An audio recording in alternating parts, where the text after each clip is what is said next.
Gandhigram police સ્ટેશનમાં થોડા મહિનાઓ પહેલા એક છેતરપિંડી અને ખોટા દસ્તાવેજ બનાવવા તેનો સાચા તરીકે ઉપયોગ કરવાનો ગુનો દાખલ થયેલો હતો, જેમાં ખોટો વીમો પકાવી અને પૈસા મેળવવાની બાબત હતી. આ ગુનાની તપાસ ચાલુ હતી. એ દરમિયાન જે તપાસ કરતા અધિકારી છે એમના ધ્યાનમાં આવેલ કે આ જ આરોપીઓમાંથી એક આરોપીએ અગાઉ પણ આ જ પ્રકારે ખોટા દસ્તાવેજ બનાવી અને વીમાનો ક્લેમ મેળવેલો છે, જેથી આ બાબતે જે એની વીમા કંપની હતી એચડીએફસી અર્ગો તેમને જાણ કરવામાં આવી.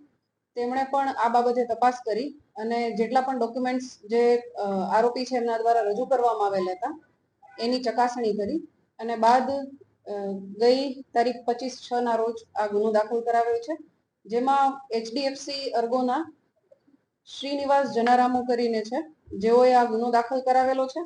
એચડીએફસી દ્વારા ફિનિક્સ કરીને એક કંપની છે જે થર્ડ પાર્ટી છે, જેના દ્વારા સ્થળ ચકાસણી કરાવવામાં આવતી હતી અને આ સ્થળ ચકાસણીમાં જો યોગ્ય જણાય તો જે વ્યક્તિએ વીમાનો ક્લેમ કર્યો હોય તે વીમો મંજૂર કરવામાં આવતો હતો.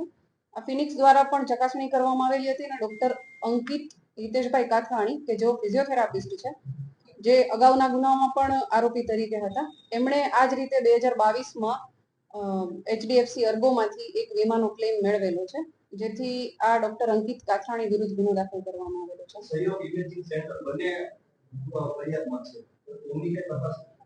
હા, બિલકુલ.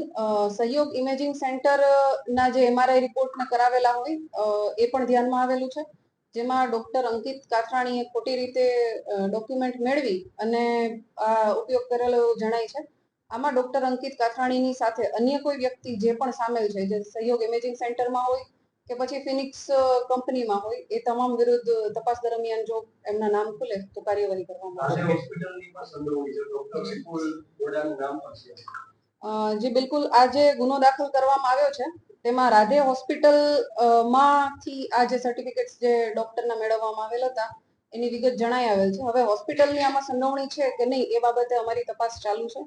આ જ રીતે અન્ય એક હોસ્પિટલ છે કુંદન હોસ્પિટલ, એમાં પણ આ રીતે ડોક્ટર અંકિત કાથાણી દ્વારા ખોટા સારવારના કાગળો મેળવી અને વીમો મેળવવામાં આવે છે, જે લગત પોલીસ સ્ટેશનને જાણ કરી અને તપાસની કાર્યવાહી ચાલુ છે. કેટલી રકમનો વીમો મેળવવાનો હતો અને એની પાછળનું કારણ શું? જે અંકિત કાથાણી છે આરોપી, એણે એચડીએફસી માંથી લોન લીધેલી હતી અને બાદ એણે એ લોન પોતે ભરપાઈ કરી શકતા ના હોય એવું પ્રાથમિક દ્રષ્ટિએ જણાઈ આવેલ છે, જેથી 2022માં એણે આ જ રીતે ક્લેમ વીમો લીધેલો હતો, જે 22,49,587 નો હતો અને પછી 2022ના જ એન્ડમાં એમણે આ જે વીમો છે એ પકાવવા માટે ખોટા સારવારના કાગળો અને એમઆરઆઈ રિપોર્ટ્સ વગેરે બનાવી અને વીમા ક્લેમ કરેલો હતો.